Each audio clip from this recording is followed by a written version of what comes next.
Magandang gabi po, JP Abisilia. Share ko lang po muna.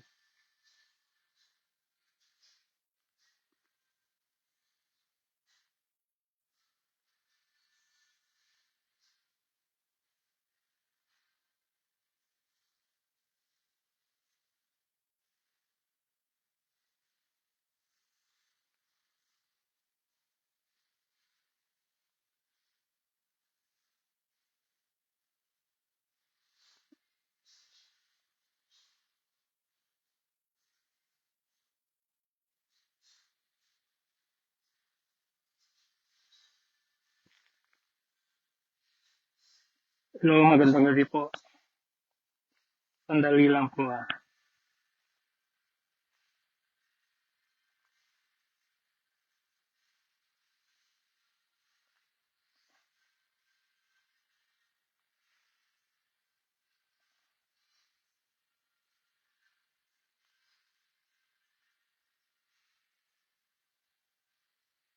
Ini-share lang po natin para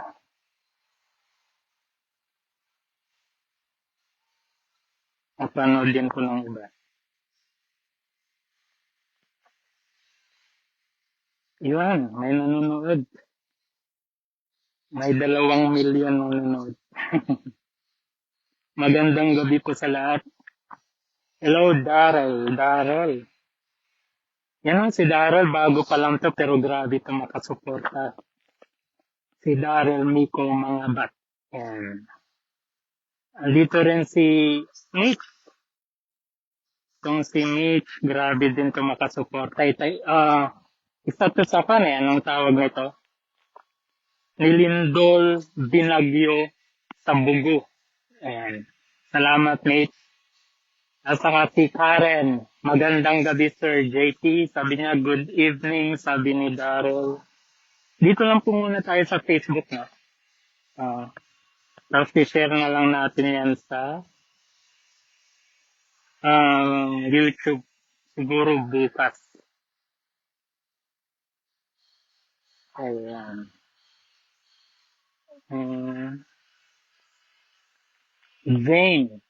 Jane Siliste. Magandang gabi din po. Magandang gabi po, sabi niya. Okay.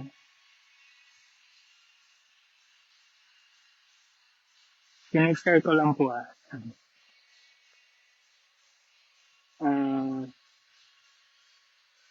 maganda to maganda tong pag-uusapan natin.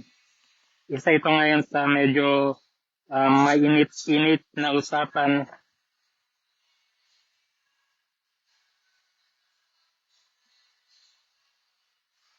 Ayan, sige. Tapos na-share na natin.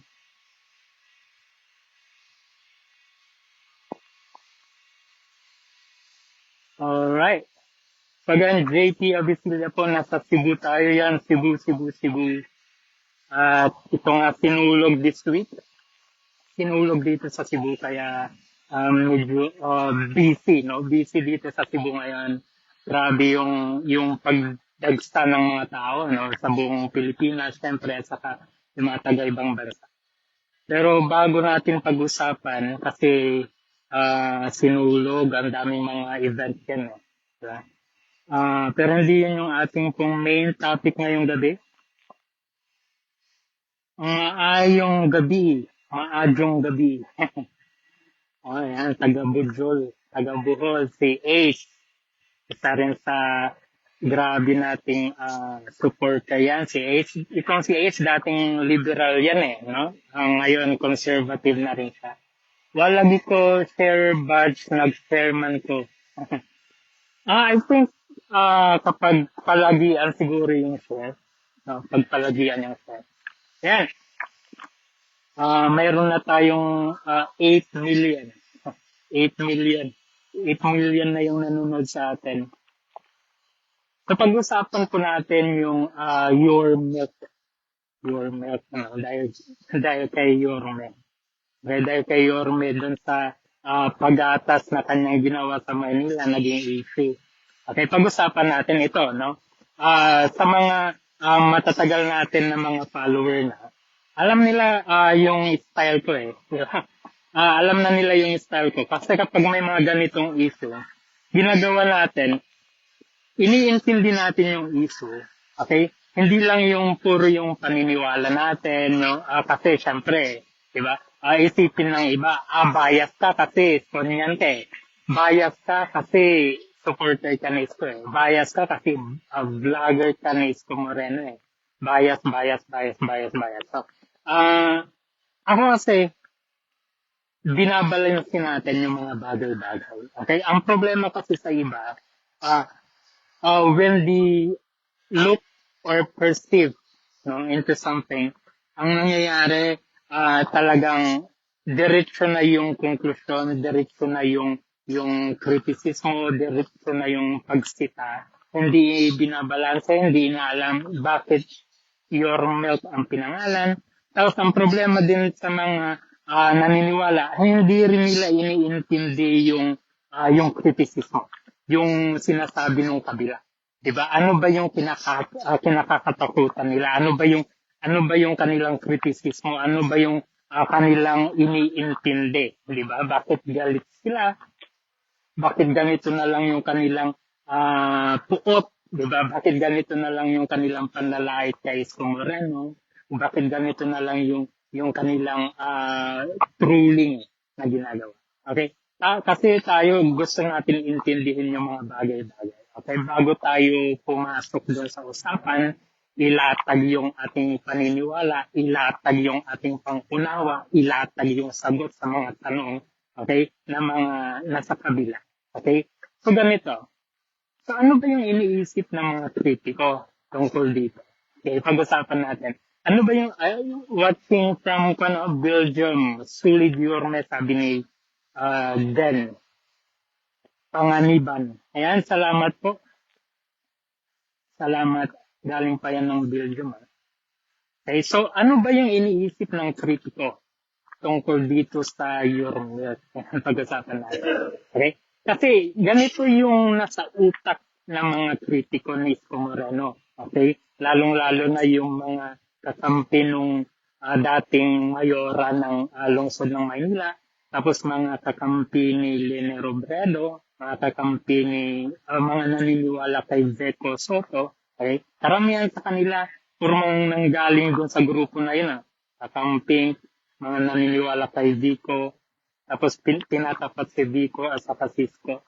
Okay, tapos mga kakampi ni Sam Versosa, mga kakampi ni dating Mayora Ani Lacuna. Okay, ganito yung kanilang nasa utak. Ayan, intindihin natin. Ganito yung nasa isip ng ang mga kritiko. Yan, ang mga iskon yan, pakinggan nyo. Ganito yung nasa utak ng mga hindi naniniwala kay Isko Moreno. Ganito yung kanilang iniisip. Iniisip nila na yung mga programa ng gobyerno, kagaya ng ginawa ni Isko Moreno, ay pwedeng i-capitalize, di ba? Pwedeng i-leverage, pwedeng gamitin, kumbaga, para mag-build ng tinatawag natin na influensya, okay? Emotional attachment, name recalling, di ba? Your milk, okay? Tapos ito, yung credit dun sa programa. Yun yung iniisip nila. Kasi alam nila kapag ganito yung pangalan, makikredit kong programang ito sa taong ito kung saan nakapangalan yung programa. Kaya malapit na nakapangalan sa programa. Yun yung iniisip nila ng mga kritiko natin. Ito yung tinatawag nila na ipalitiko. Diba? Mga epal. So epal ang tawag nila sa mga politiko na gumagamit ng mga programa ng gobyerno para daw yon i-promote yung kanilang sarili, i-promote yung kanilang pangalan, i-promote ang kanilang mga propaganda, i-promote yung kanilang mga slogan. Okay? Ito yung mga sinasabi nila ng mga epal, mga papansin, mga trapo. Yan yung sinasabi ng mga kritiko. Yan yung mga nasa utak ng mga kritiko ni Isko Moreno. Okay? Nakapasok ba? yun yung gusto nating bigyan ng pansin. Yun yung gusto nating bigyan ng kasagutan. Yun yung gusto nating intindihin. Yun yung gusto nating unawain. Kahit ayaw nilang unawain yung panig natin. Gusto nating unawain yung panig nila. Ano bang problema? Okay? So yun yung problema para sa kanila. Yun yung kinakatakutan nila. So para sa kanila, hindi mismo yung pangalan ang problema. Para sa kanila, ang problema yung resulta, yung epekto nung pagpangalan dun sa programang yon na ginawa ni Isko Moreno. Yung pagpangalan niya, yung ginamit niya na pangalan dun sa programa. So yun yung kanilang problema. So yung posibleng mga nasa tanong ng mga kritiko ni Isko Moreno ganito, okay? Ito na ba yung umpisa ng o simula, no, na pag-abot ni Isko Moreno doon sa kanyang long-term na ambition? Kasi para sa maraming mga kritiko ni Isko Moreno, mayabang para sa kanila si Isko. Diba? Ambisyoso. Kaya nga maraming galit sa kanya kasi mayor pa lang daw siya, bago pa lang na mayor, tumakbo agad na presidente. So ang nasa utak ng mga kritiko ni Isko Moreno, gumawa siya ng programa, siguro talagang gagamitin niya ito para mapaganda, mapabango ang kanyang pangalan. Diba? So yan yung kanilang nasa isip. No? Yan yung mga nasa utak nila. Ayan, nandito si Kuya Mache. Kuya Mache, magandang gabi po. Si Riders, siyempre. Ayan, yung mga malalapas nating mga kakamping, mga Estonian vloggers sa Maynila. Kasama po natin sila. So, ganun yung nasa mga tanong nila. Tapos, iniisip nila siyempre palalakihin ni Isko Moreno yung programang ito. Tapos, makaka-epekto, merong ripple effect sa kanyang pangalan. Okay? Tapos, iniisip nila na ngayon pa lang, pinaghahandaan na ni Isko Moreno yung kanyang kampanya. Kalain mo, 6 na buwan pa nga lang yung natapos ni Isko Moreno, iniisip na nila na gagamitin na niya ito sa susunod na kampanya. Okay? Diba? So, tinitingnan pa po natin gusto nating intindihin ano yung nasa utak ng mga kritiko ni Isko Moreno. So, yun yung mga possibility, no, na nasa utak ng mga kritiko ni Isko. Yung mga problema, yung mga haka-haka, no. So, yan yung sinasabi ko nga na overthink malala ang mga people. Overthink.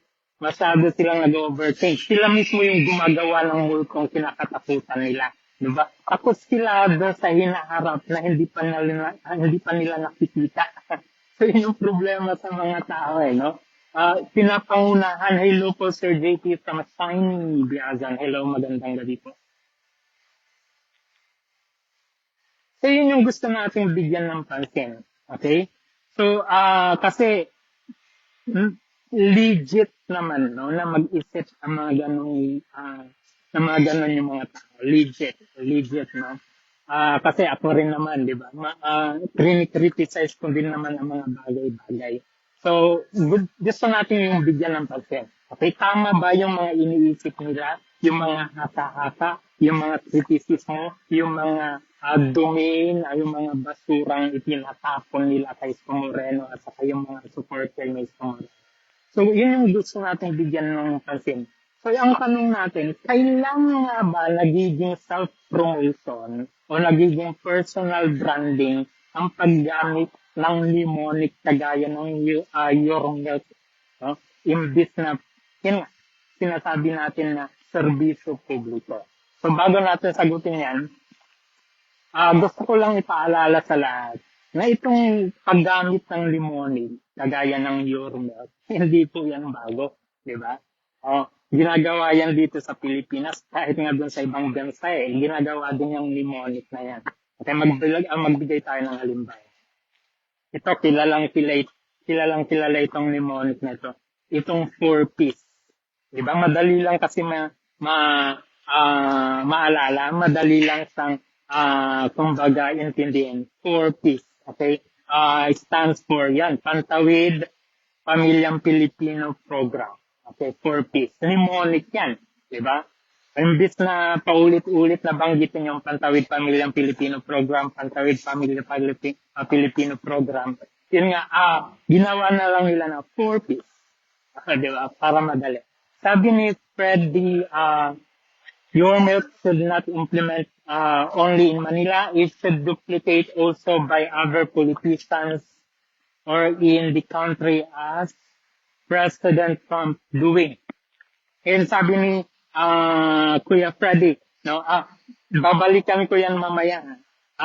Actually, related dyan dun sa pagpangalan niya ng your milk. Hi, Mami Corazon. Nandito si Mami Corazon. Magandang gabi po. Hello, Brad from Catherine Riley. Okay. So, isa yun. Halimbawa, yung 4P. Diba? Isa yan. Ang Pantawid Pamilyang Pilipino Program. Mnemonic yan. Branding yan. At ginagamit yan ng gobyerno. At sa mga official na mga balita, sa mga official na mga document. No? Anong ibig sabihin nun? Ibig sabihin nun, kapag mayroong mnemonic kagaya ng 4Ps, bakit your milk lang yung pinapesa nila? Babalikan natin yung pangalang your milk. Doon lang po muna tayo sa mnemonic. Okay? Yung, kumbaga, pinaikli or anong tawag nito? Pinaiksi or kahit sabihin na lang natin yung tupad, di ba? O yung anong tawag nito? Kasi yung tupad kwan siya yung initials ng tulong panghanap buhay sa ating disadvantage o displaced na mga workers. Kumbaga, yung initials para lang mas mapadali yung communication, para mas mapadali yung pangunawa, mas mapadali yung memory, okay? Mas mapadali yung pagkalat ng impormasyon, mas mapadali ang pagbibigay ng training, pagbibigay ng mga sessions, ng mga seminars para mas madaling magkaunawaan, di ba? Kaya gumagamit ng mga kumbaga madaling makuha, madaling may sa katuparan, okay? At saka kung minsan mayroong may emosyon kagaya ng malasakit center, di ba? Ang malasakit center mayroon talaga siyang emosyon na dala-dala, mnemonic din yan, di ba? Ang malasakit center. At saka kakaiba yung mnemonic malasakit kasi mayroon siyang kumbaga pinaghuhugutan, di ba? Malasakit di ba? Kasi parang gusto ka talagang gawin, may gusto ka talagang tulong na gawin sa mga tao, malasakit. Okay, mga mnemonic yan, mga halimbawa yan ng mga mnemonic kagaya ng your milk. Okay, kaya nga sabi ko dun sa post natin ng nakaraan, kung ganyan yung sinasabi natin na political motive. Diba? So, ibig sabihin, marami palang mga programa, sa mnemonic pa lang yung pinag-usapan natin. Ibig sabihin, marami palang mga programa ng gobyerno, okay, na politically motivated for peace, tupad, at saka malasakit center. Kung ang basehan ay mnemonic o paggamit ng mga pinaiksi na mga programa or madaling saulong, madaling maintindihan. Okay, madaling makuha or familiar na mga salita. Okay, or may emotion na dala-dala. Okay, kung ganyan pala yung tinatawag natin na political motive, lahat pala ng mga programa, either LGU or national, ay politically motivated. Diba? Sabi ko nga dun sa post natin na hindi marketing stunt yung your milk, kundi ito ay isang mnemonic, kagaya ng 4Ps, tupad, at saka ng malasakit center. Okay, mayroon pang iba, hindi ko na lang babanggitin kasi baka maraming umiyak kapag binanggit ko yung isa na pinost ko kanina rin. Pinost natin kanina. So, sa totoo lang, yun, puntahan na natin yung your milk kasi baka isipin ng iba. Oo, mnemonic yung your milk, kaya lang talagang malapit sa pangalan ni ni Isko. Hindi kagaya ng Fortis, hindi naman yun nakapangalan sa isang politiko. Malasakit Center, hindi naman yun pangalan ng politiko. At Tupad, hindi naman yun pangalan ng politiko. O sige, nimunit na yun, pero hindi pangalan ng politiko. Tanong ko, yung Yormos ba pangalan din ba yun ni Isko? Pangalan ba ni Isko Moreno yung Yormos? Di ba alam naman natin kung anong ibig sabihin ng Yorme? Kung saan galing yung limonic na Yorme. Alam natin na yung Yorme, baliktad yun o yung, kasi itong si Yorme mahilig siya sa yung sinasabi nga natin na street talk or mga usaping panlansangan, di ba? Laking tondo itong si Yorme, di ba? Laking tondo. Mahilig siya sa mga ganitong mga salita. Diba? Etnib, no, Bente, diba? Binaliktad niya yung mayor, ginawa niyang Yorme. So, kung tutusin itong Yorme, hindi naman pangalan ito eh. Diba? At lalong-lalo na, hindi yan yung pangalan ni Isko Moreno. Okay? Nangyari nga lang na itong pagbabalik-baliktad ng pangalan ay mas nai-connect kay Isko Moreno kasi siya yung mas mahilig gumamit ng ganito. At saka nung naging mayor siya noong 2019, di ba, mas sumikat kasi siya na mismo yung mayor. Di ba? At yun nga yung tawag sa kanya, mayor. At pag wala naman yung pinagkaiba kay Digong, di ba? Si Digong, mayor din naman siya ng Davao bago naging Pangulo. At kahit nung Pangulo si Digong, di ba, mayor pa rin naman yung tawag sa kanya. Di ba? Ang nagkataon nga lang na itong si Isko Moreno, dahil mahilig nga siya sa balibaliktad ng mga salita, siyempre, Yorme yun sa kanya. Diba? Yorme. Hindi niya yun pangalan. Hindi pangalan ni Isko Moreno ang Yorme. At saka yung Yorme, marami na rin gumagamit niyan. Diba? Hindi na lang si Isko, kagaya dito sa Cebu. Dito sa Cebu, nung nakarang election, mayroong tumakbo, ginamit niya rin yung Yorme. O, hindi nga lang nanalo. Hindi pa nga tumatakbo pa lang siya sa halalan, gumagamit na siya ng pangalang Yorme. Di ba? O Yorme, bakit? Mayor yun eh. Di ba? Tapos mayroon ding nanalo dito rin sa Cebu, I think Mandaue, yung mayor ngayon ng Mandaue, gumagamit din siya ng Yorme. Di ba? Nagpapatawag din siya ng Yorme. So kumbaga, common na yung Yorme. Hindi siya pangalan ng tao. Pangalan ng mga mayor. Tawag yun, position yun ng mga mayor. Okay? Kaya, pwede nyo sabihin, mnemonic na kung mnemonic, pero hindi naman pangalan yung Tupad, hindi naman pangalan yung Fortis, hindi naman pangalan yung Malasakit Center. Bakit pangalan din ba yung Yorme? Hindi rin naman yung pangalan ni Isko Moreno. Di ba? Hindi rin naman yung pangalan. Nakasanayan lang talaga natin. No? Mayor yun. Kahit sinong mayor, pwede naman yung gamitin yun. Di ba? Kahit sinong mayor pwedeng gamitin. Hindi niya yung pangalan. At saka ito, bakit gumana? Kasi sabi ko nga, parang mas mapadali yung communication. For peace, ang daling i-communicate. Tupad, ang daling i-communicate. Malasakit Center, ang daling i-communicate. Kasi madaling maintindihan, madaling unawain. Yorme, napakadaling intindihan. Bakit? Kasi familiar na tayo sa Yorme, lalo na sa Maynila. Dito nga sa Cebu, ginagamit yung Yorme. Diba? Pero hindi naman yung pangalan ni Isko eh. Hindi rin naman niya yung pangalan. Hindi rin naman niya yung complete name. Okay? Kung sasabihin natin na personal branding, self-promotion. Okay? Mas maganda nga yun, pre-promote niya lahat ng mayor. Lahat ng Yorme sa bansa. Di ba? Yorme. Gatas ng mga mayor. Di ba? Yun yung ibig sabihin ng Yorme. Gatas ni mayor. Di kung gusto niyo, yun yung sabi, ayan, pasok natin yung sinabi ni Kuya Freddy kanina. Pwedeng gawin talaga yon sa lahat ng mga syudad sa Pilipinas. Kasi sa lahat ng syudad, o kahit lungsod ng Pilipinas, may mayor eh. Pwede nilang gamitin yung Yorme. Kasi hindi naman yung pangalan ni Isko Moreno. Di ba? Yorme, galing sa mayor yun eh. Pagatas ni mayor. Pagatas ni Mayor Isko Moreno. Pwede pa sana kung ganun yung pangalan, talagang self-promotion yan eh. Diba? Pagatas ni Mayor Vico Soto. Di ba? Pagatas, may mayor ganito, may mayor ganyan. Di ba? So, pang mayor yun. Pagatas, may mayor. Oh, yan yung pinakasimpleng paraan ng pangunawa. Gumana siya kasi yon madali siyang intindihin. Madali siyang matandaan ng mga magulang, ng mga bata, lalo na sa Maynila. Madali siyang ipaliwanag ng mga LGU, lalo ng mga taga-barangay, di ba? O madali siyang ipatupad sa grassroots kasi madali siyang intindihin. Lalong-lalo na Maynila yung context kung pinag-uusapan natin.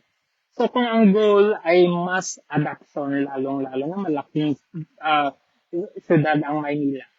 So dapat talaga kumuha ka ng pangalan, madaling intindihan. Kaya madaling makuha ng tao. So hindi, para sa akin, hindi yan ego. Yun nga sinabi ko sa post ko, that's a communication strategy. Strategy yan para mas lalong maintindihan ng tao ang iyong programang gustong ilapit sa kanila. Ang tulong na gustong ilapit sa kanila. Ang tulong na gustong ibaba sa mga nasa baba ng lipunan. Diba? Maria Lia, magandang gabi po. Pag sinama ba ni Joy Belmonte yung judges ko, washing liquids, ayuda, ibig sabihin ang politika rin siya. Yung Joy, yung pangalan niya mismo, Dico. Pag namigay ba ng Dicong kakanin si Dico, masasabi na rin natin. Yung pangalan talaga nila, Dico, pangalan. Joy Dishwashing Liquid, pangalan talaga nila yon. Yung Yorme, hindi naman pangalan yun ni Isko eh. Diba?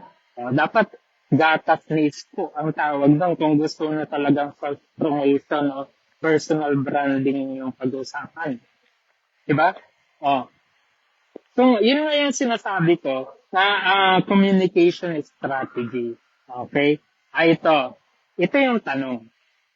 Gusto kong bigyan ng pansin. Sabi ko, gusto nating intindihin yung mga kritiko. Ito yung tanong natin.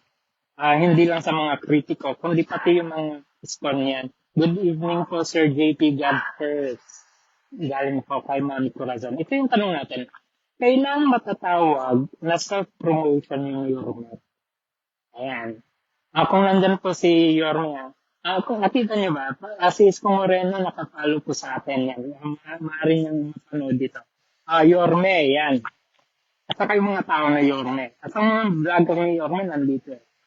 Kailan natin matatawag na yung Yorme Milk na programa ng Maynila ay self-promotion.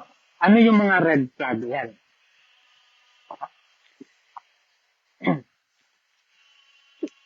Your milk. Ano yung red flag ito? Una,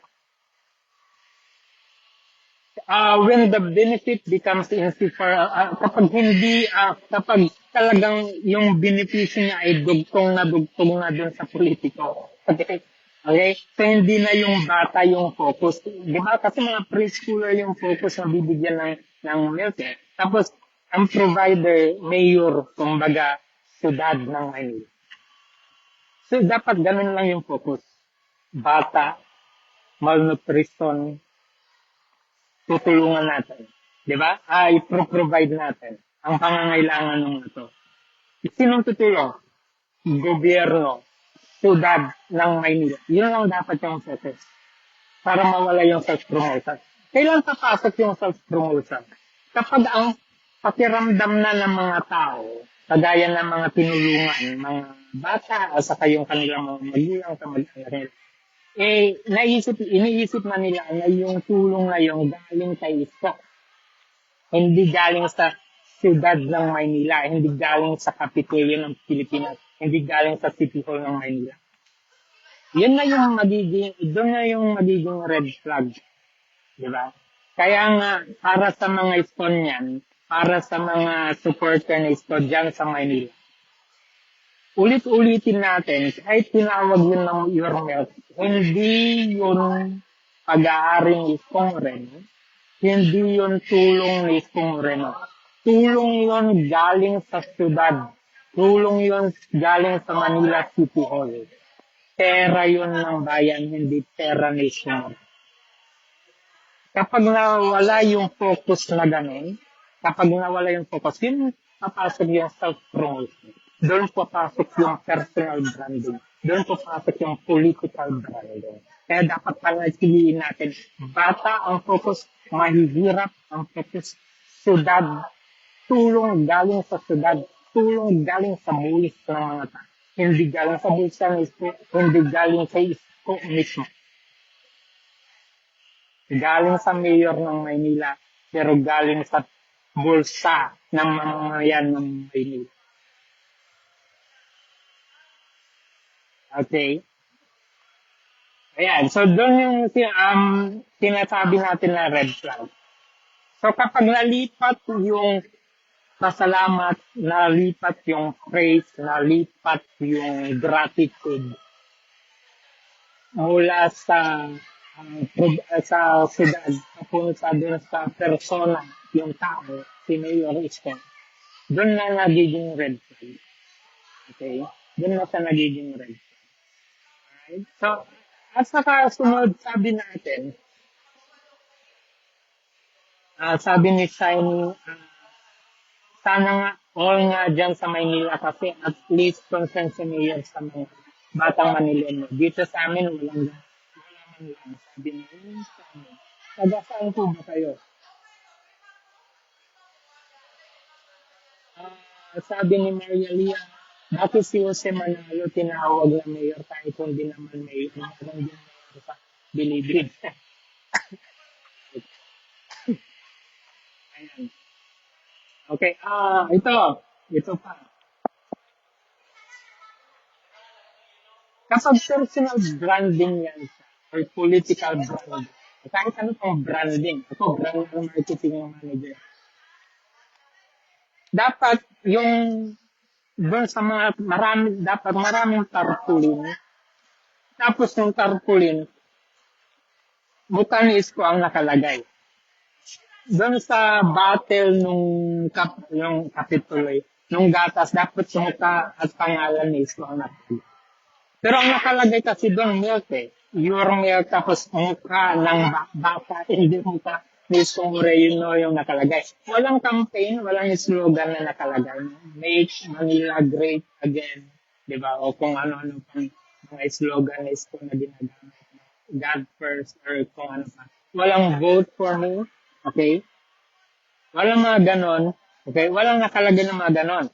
Okay? Ang nakalagay doon here, 3 times a week, 90 days, for 21,651 foods. Okay? Walang call to action, walang political messaging, just nutrition. Okay? So, hindi yan siya naging propaganda. Logistics ang tawag doon. Diba? Kagaya ng sinabi kanina natin, yung isa kanina communication strategy. Ito naman logistics. Okay, para mapadali ang mga bagay-bagay. Okay, kasi maraming trabaho ang syudad, lalong-lalo ng kapitulyo ng Pilipinas, ang Manila. Para mapadali ang mga bagay-bagay. Okay, so ulitin natin. Yun yung una. Pangalawa, paano natin masasabi na self-promotion siya? Paano nagiging red flag? Paano nagiging personal branding o political branding? Ito, yung focus ngayon, yung nutrition o anong magagawa ng gatas. Okay. Tapos mga bata. Tapos CDC. Yun yung focus ngayon. Ngayon kapag yung, ulitin natin, kapag yung nangyari, kagaya ng ginagawa ng mga ibang politiko, kung paano ng politiko yung nandun sa wrapper o nandun sa plastic, okay, o logo na ng politiko ang nakalagay, doon na siya nagiging red flag. Tapos mayroon ng mga malalaking mga tarpaulin sa labas, papasok doon sa bigayan, di ba? O doon sa table kung saan nakalinya yung mga tao, nandun yung mukha ni Mayor, nandun yung mga slogan ni Mayor, nandun yung kanyang mga tao, okay, para maalala ng mga butante. Doon na siya nagiging red flag. Tapos ito ha, yung mga nasa media, lalo na dito sa issue ng Your Milk. Ito ang isa sa red flag. Albay pala si Shiny. Ito yung isa sa red flag, no? Kapag yung, ito, kapag yung distribution ng tulong nakafocus na dun sa politiko o dun sa pangangalan ng politiko, red flag yun. Okay? Ito, naging issue kasi dun naman, dahil din naman kasi ito sa mga kritiko, di ba? Kaya naman na pag-uusapan yan, mas lalo tuloy nakilala si Isko Moreno, mas lalo tuloy madinig ang Yorme, di ba? Sa buong Pilipinas. Tapos, yun, sumabay pa ang media, sumabay pa yung mga malalaking platform na mga vlogger. Kaya nangyari, na shift, di ba? Nabago yung focus. Sana yung focus nandun sa pagtulong sa mga bata, pagbibigay ng gatas, pagbibigay ng nutrisyon, pagtulong sa mga nangangailangan. Ang nangyari tuloy, nahati or nawala yung focus doon, napunta kay Isko. Di ba? Napunta kay Isko Moreno yung focus. Dahil na rin sa media, dahil na rin sa mga vlogger, kasalanan yun. Kaya, kasalanan nyo, kaya mas lalong napag-usapan si Isko Moreno kaysa yung pagtulong sa mga bata. Kaysa sa pagtulong sa mga may malnutrition. Kaysa sa mga pagtulong sa mga mahihirap. Kung doon sana yung focus, edi wala sana tayong pinag-uusapang Yorme. Di ba? Kasi masyado kayong masawsaw, masyado kayong mema, masyado kayong maraming sinasabi. Okay? Isa yun sa red flag actually. Kung yung focus dun na sa tao, dun na sa persona, dun na sa politiko, hindi na yung mga taong tinutulungan. Red flag na yan. Di ba? Kaya yun yung gusto nating idiin. Ibalik natin yung focus dun sa pagtulong. Ibalik natin yung focus dun sa mga bata. Ibalik natin yung focus dun sa mga tinutulungan. Okay? Problema kasi kayo sa inyo, nakikisaw-saw. Tapos kapag sinagot kayo, bigla kayong iiyak, pa-victim. Di ba? Pa-victim agad. Pag sinagot. Actually, yun yung problema dito sa Pilipinas. Di ba? Problema kasi dito sa Pilipinas, yung masyado tayong nakafocus sa mga personalidad. Di ba? Dito kasi sa Pilipinas, personal identity. Nasa personality tayo, hindi dun sa programa, dun sa ipinaglalaban, dun sa prinsipyo. Kasi puro dun tayo sa mga tao. Duterte, di ba? Marcos, Leni Robredo, Isko Moreno, imbis na dun sa ipinaglalaban, imbis na dun sa programa, imbis na dun sa prinsipyong tinatayuan. Sa pangalan, biglang lumabas yung milk, pinag-usapan natin ni Isko Moreno, imbis na yung kanyang pagtulong. Diba? Yun ang isa sa problema dito sa Pilipinas. Tapos biglang kapag sinagot mo, iiyak. Nakabase po sa datos yung ginawa ni Isko Moreno, no? Naka-grounded siya sa MDSW na datos. Okay? May actual counts of wasted and severely wasted na children. May CDC level, okay, ng implementasyon, okay, across 436 barangays. So, hindi invento yung 1,593 na malnourished na preschooler sa Maynila. Yun yung problema. Yun yung dapat bigyang pansin. Ang nangyari, napunta din sa pangalang Yorme. Kaya tuloy na pag-uusapan, Yorme. Hindi yung mga malnourished na nangangailangan ng pagtulong. Okay? Problema nyo, kasalanan nyo rin yan. Doon kayo nakafocus. Halata, di ba? Halata na inggit lang kasi yung mga tao. Di ba? Pilipinas Pilipino talaga di ba? Nandun yung crab mentality. Kung totoo man na nagbibuild si Isko Moreno ng kanyang gagamitin to leverage, to capitalize his future ambition. Kaya ang problema din sa mga tao, hindi pa nga dumadating doon, mayroon na yung crab mentality, binababa agad. Kaya nangyayari, nakakalimutan na yung mga taong nangangailangan. Di ba? Bida ulit si Isko Moreno, hindi na yung mga preschooler. Kayo ang nagpabida kay Isko Moreno, hindi yung mga taong dapat tulungan. Sila dapat yung bida yung mga preschooler na malnourished. Pero ang pinabida niyo si Isko Moreno. Kasalanan niyo rin kapag mas lalo siyang sumita. Yeah. Tapos bigla kayong iiyak kasi isko na naman ng isko yung mga tao. Tapos andito na naman si JP Abisilla na kisaw-saw. Kasalanan niya yan. Okay?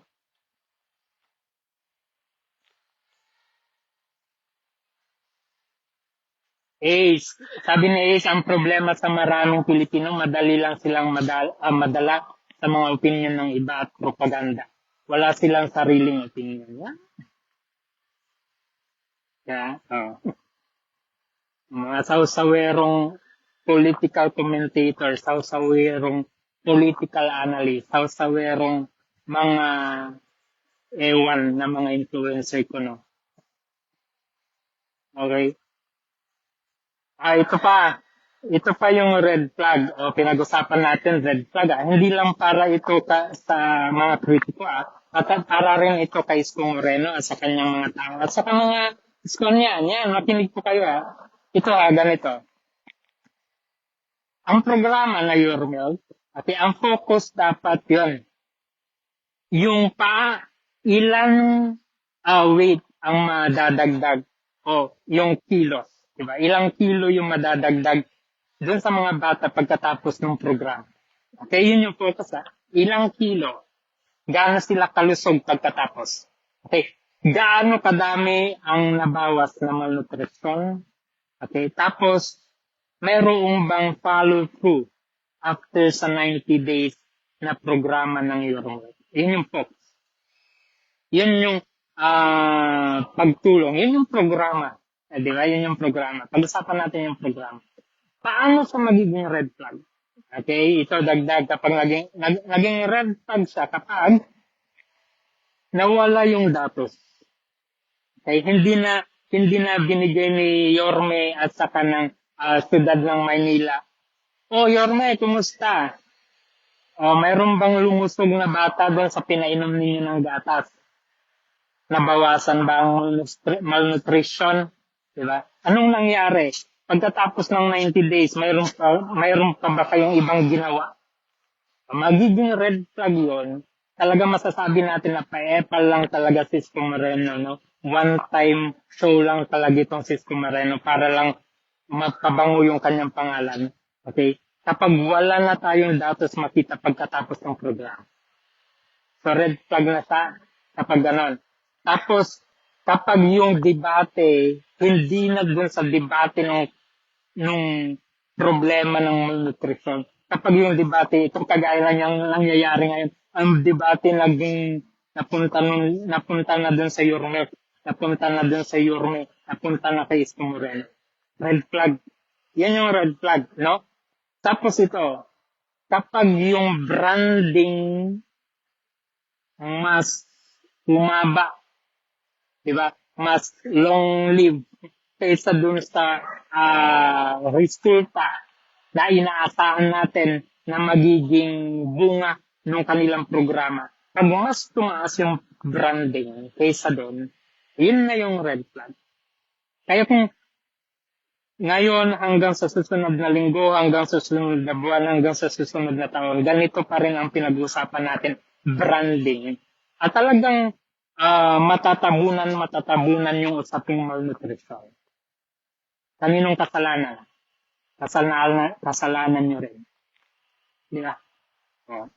Kasi puro kayo yorme.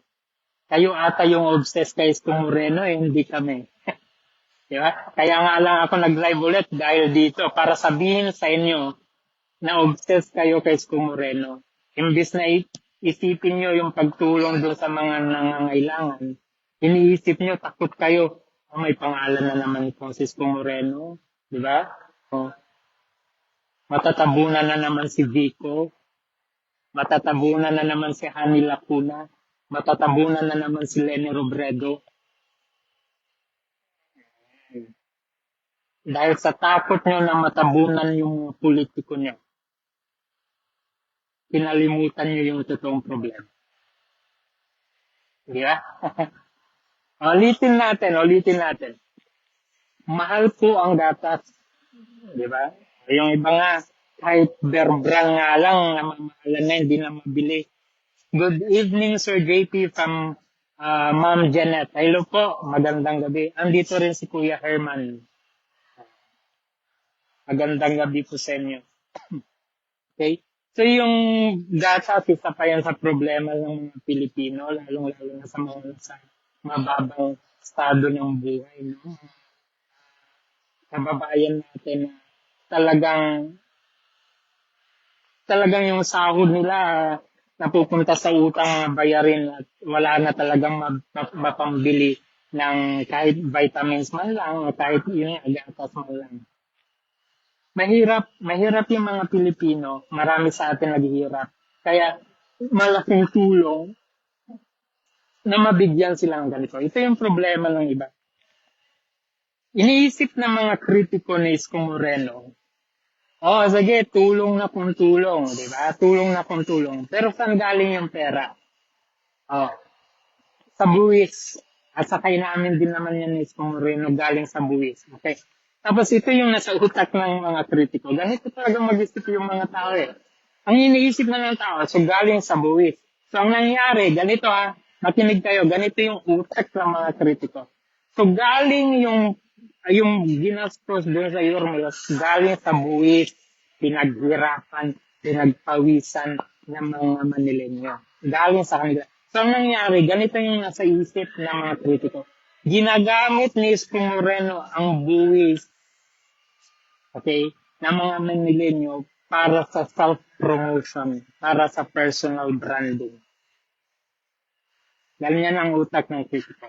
Imbis na ginamit ni Isko Moreno yung buwis ng mga Manilenyo para tulungan ang mahigit 1,000 malnourished na preschooler. Ano kapag ganun na lang dapat ang isipin? Diba? Ang sakit, di ba? Ang sakit kasi isipin na ang buwis na gamit para sa mabuting bagay.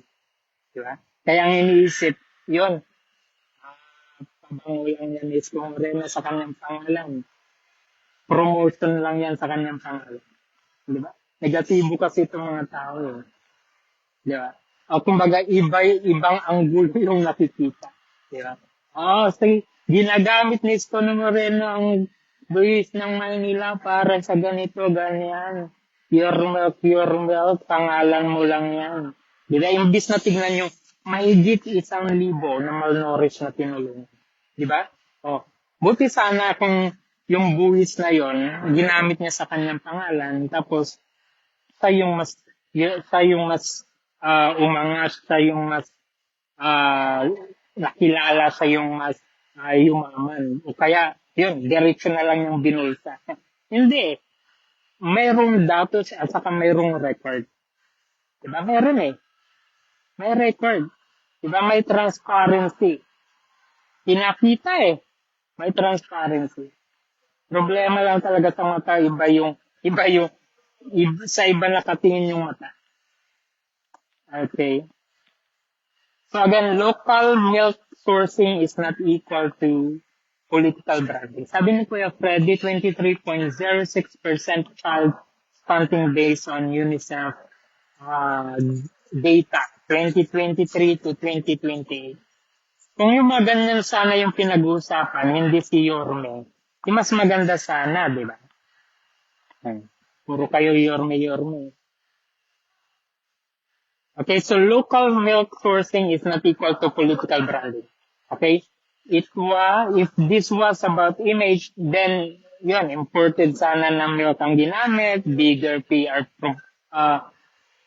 appeal sana yung kanyang ginawa, di ba? Pero ang nangyari, fresh at saka local na milk yung ginamit. Actually, di ba, nakita niyo yung balita? Tuwang-tuwa ang mga magsasakang Pilipino, tuwang-tuwa ang mga Pilipino, di ba, na nagamit yung kanilang produkto. Yeah? Filipino farmers. Tapos DOH plus NDA na coordination. Sistema. Di ba? Magandang sistema.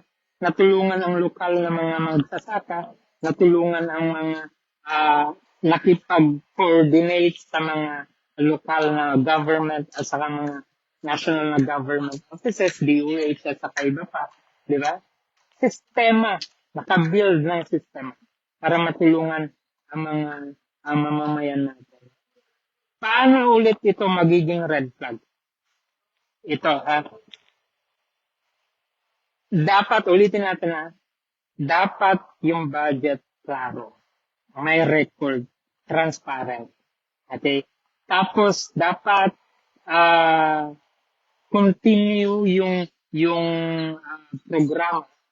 Mawala man o hindi yung nakaupang mayor. Okay? Ganon. Paano siya magiging red flag? Ito, makinig kayo Paano magiging red flag? Magiging red flag siya kapag ginawa siya during election or 6 to 12 months before the election. Kasi yun yung masasabi talaga natin nagpapabango. Diba? Kagaya nung hindi ko na lang babanggitin baka maano tayo dito. Kagaya yung namigay ng ayuda during the election. Ganun yung personal branding. Ganun yung self-promotion. Tapos pinangalan pa sa kanya yung ayuda. Kasi kapangalan niya, yung ayudang kanyang pinamigay. Ganun yung red flag. 6 months pa lang naman na natapos yung election itong Your Milk, 6 months pa na nakaupo si Isko Moreno. Ang layo-layo pa ng 2028 para sabihin natin nagpapabango si Isko. Ang layo. Ang layo pa para sabihin natin nagpapabango lang yan. 2028 pa nga yung susunod na election Di ba?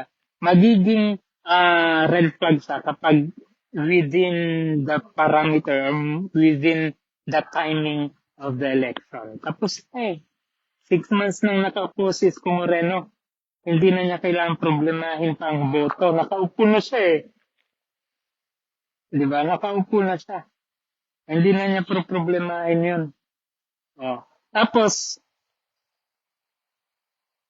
ayun, mas lalong lumalakas yung programa, hindi dahil para tulungan, kundi dahil yun, nagpapalakas yung pangalan ng kanyang grupo, yung palang kanyang political campaign, yung kanyang political paraphernalia, yung kanyang political PR.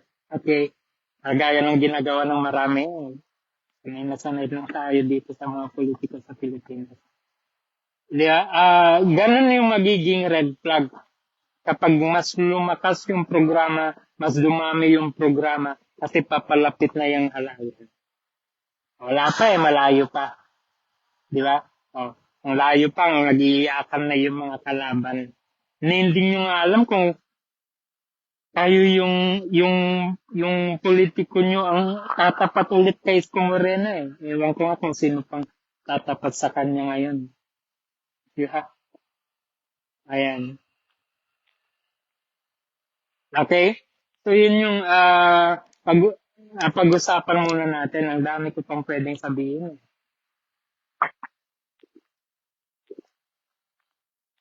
Pasalamat kayo. Isa pa sa dapat na ipagpasalamat. Kasi may mga vlogger kagaya ko. Hindi pala mura.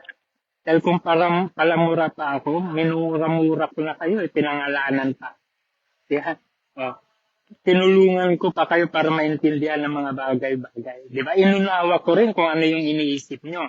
Di ba? Anong sinasabi nyo. So, klaro. So, ganito yung kalagayan ng Your Milk, ipakita natin ulit.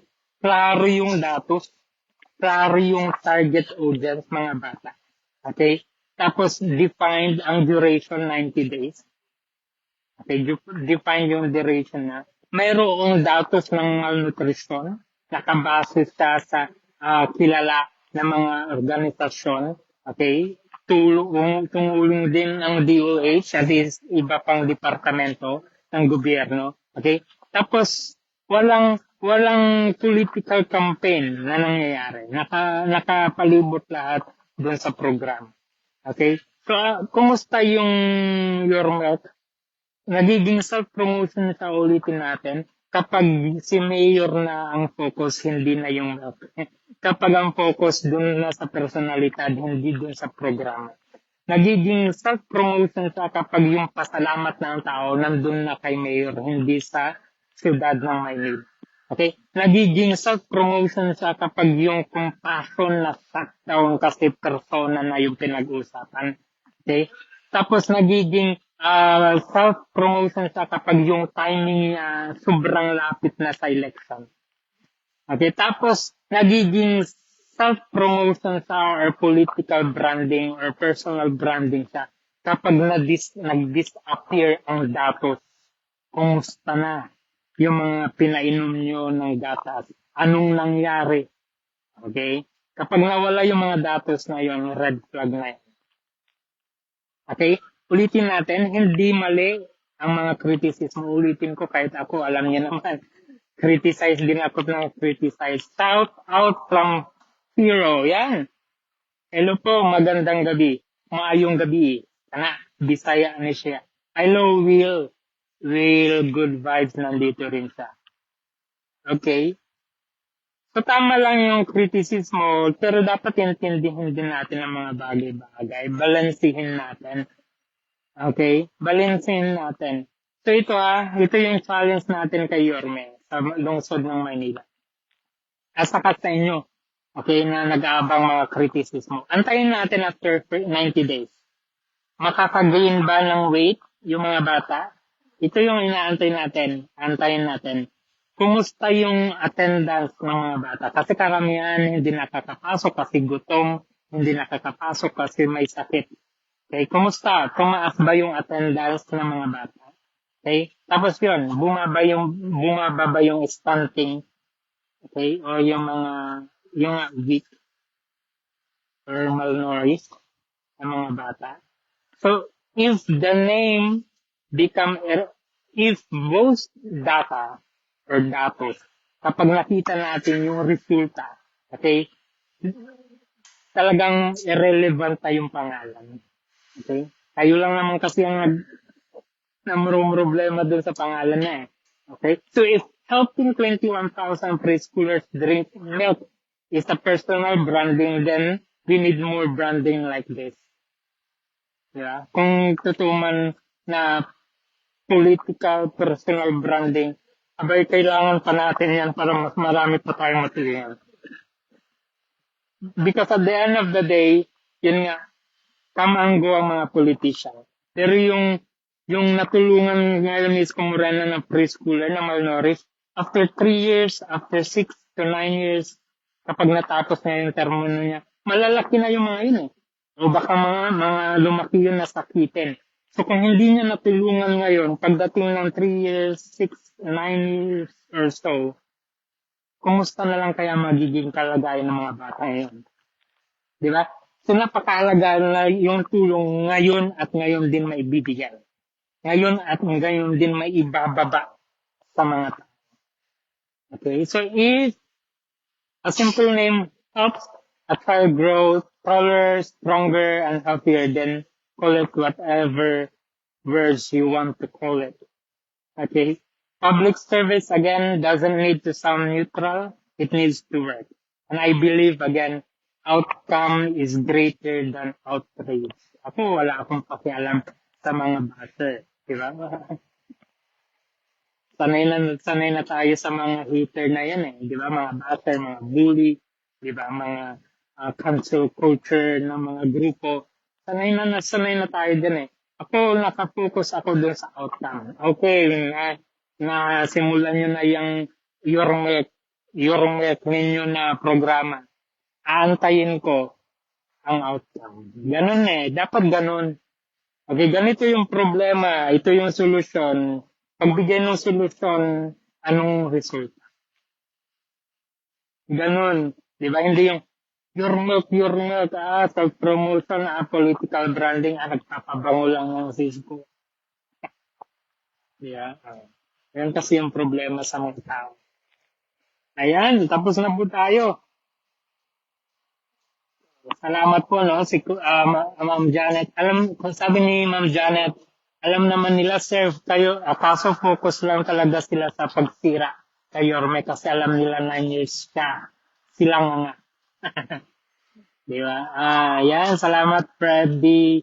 Si Kuya Hero. Si Will. Si Ma'am Janet. Yan. Si Mami Corazon. Si Eva. Yan. Si Eva. Hello po. Good evening. Nandito pala siya. Herman. Maria Lia, magandang gabi po. Ito, bago pa lang ito pero grabe din yung suporta sa atin. Si Ace, mayong gabi. Percel, sabi niya, di naman Yorme ang pangalan ng totoo ni Isko. Ang true name niya, Isko, at kilala naman talaga si Yorme sa Isko. Kaya lang Yorme kasi pinauso nga salita, baliktad ngayon. Ayan yung sinabi natin kanina. Sino pang nandito? Sharilyn, ganyan mga ibang tao ngayon, lahat may issue kahit gatas walang ligtas.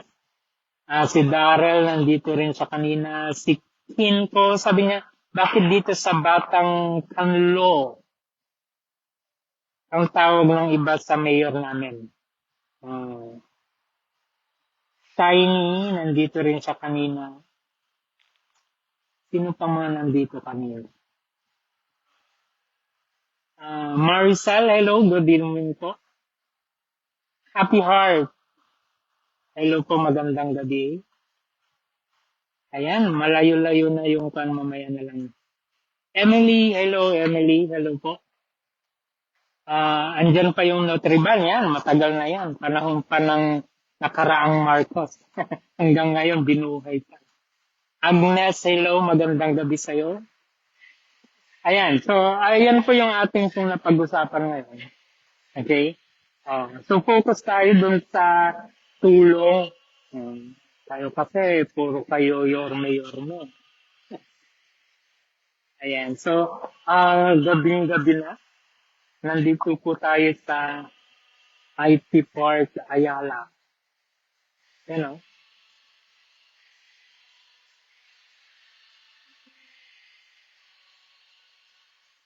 sandali lang.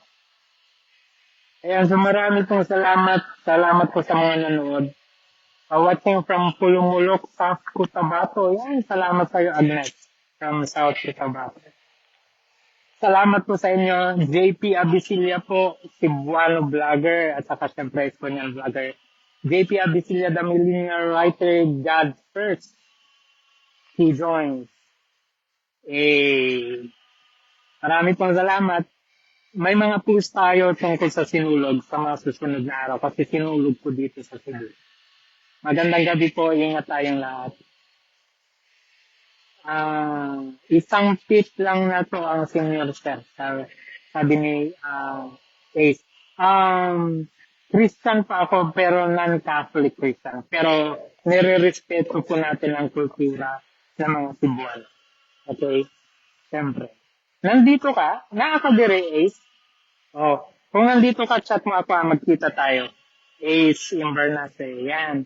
Magandang gabi po. Good evening. Ingat po tayong lahat. And sweet dreams sa mga matutulog na. Magandang gabi po. Bye. I-share ko to sa YouTube.